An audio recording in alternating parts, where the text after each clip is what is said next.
Brothers Grimm Fairy Tales. The Traveling Musicians. An honest farmer had once an ass that had been a faithful servant to him a great many years, but was now growing old, and every day more and more unfit for work. His master therefore was tired of keeping him, and began to think of putting an end to him. But the ass, who saw that some mischief was in the wind, took himself slyly off, and began his journey towards the great city. For there, thought he, I may turn musician. After he had traveled a little way, he spied a dog lying by the roadside and panting as if he were tired. "What makes you pant so, my friend?" said the ass. "Alas," said the dog, "my master was going to knock me on the head because I am old and weak, and can no longer make myself useful to him in hunting. So I ran away. But what can I do to earn my livelihood?" "Hark ye," said the ass, "I am going to the great city to turn musician. Suppose you go with me, and try what you can do in the same way." The dog said he was willing, and they jogged on together. They had not gone far before they saw a cat sitting in the middle of the road and making a most rueful face. "Pray, my good lady," said the ass, "what's the matter with you? You look quite out of spirits." "Ah me," said the cat, "how can one be in good spirits when one's life is in danger? Because I am beginning to grow old, and had rather lie in my ease by the fire than run about the house after the mice. My mistress laid hold of me and was going to drown me, and though I have been lucky enough to get away from her, I do not know what I am to live upon." "Oh," said the ass, "by all means go with us to the great city. You are a good night's singer, and may make your fortune as a musician." The cat was pleased with the thought and joined the party. Soon afterwards, as they were passing by a farmyard, they saw a cock perched upon a gate, and screaming out with all his might and main. "Bravo!" said the ass, "upon my word, you make a famous noise. Pray, what is all this about?"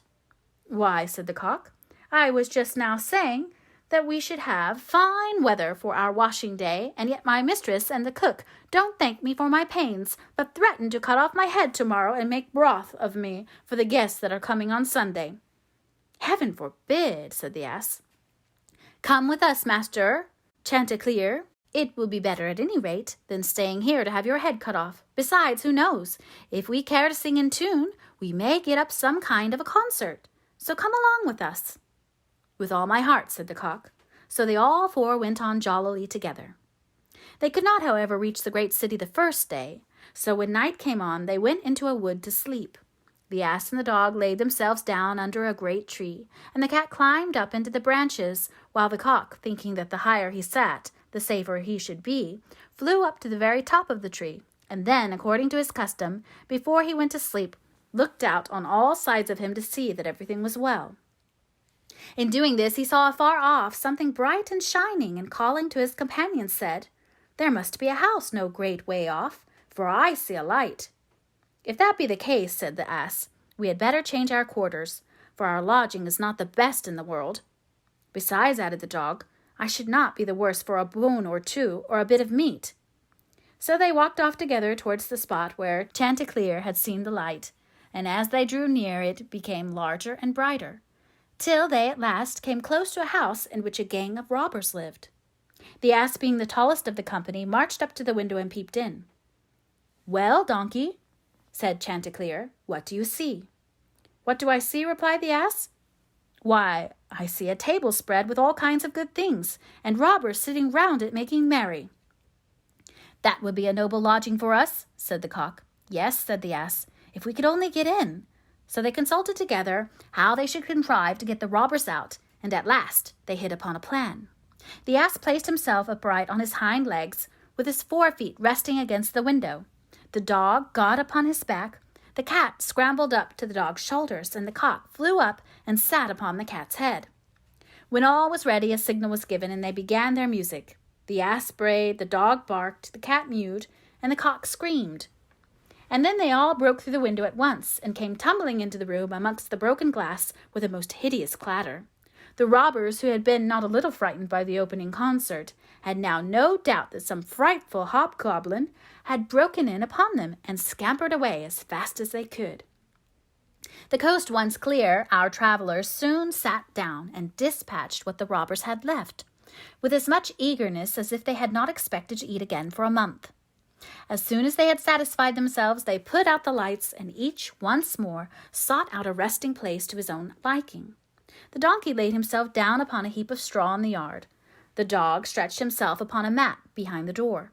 The cat rolled herself up on the hearth before the warm ashes, and the cock perched upon a beam on the top of the house. And as they were all rather tired with their journey, they soon fell asleep.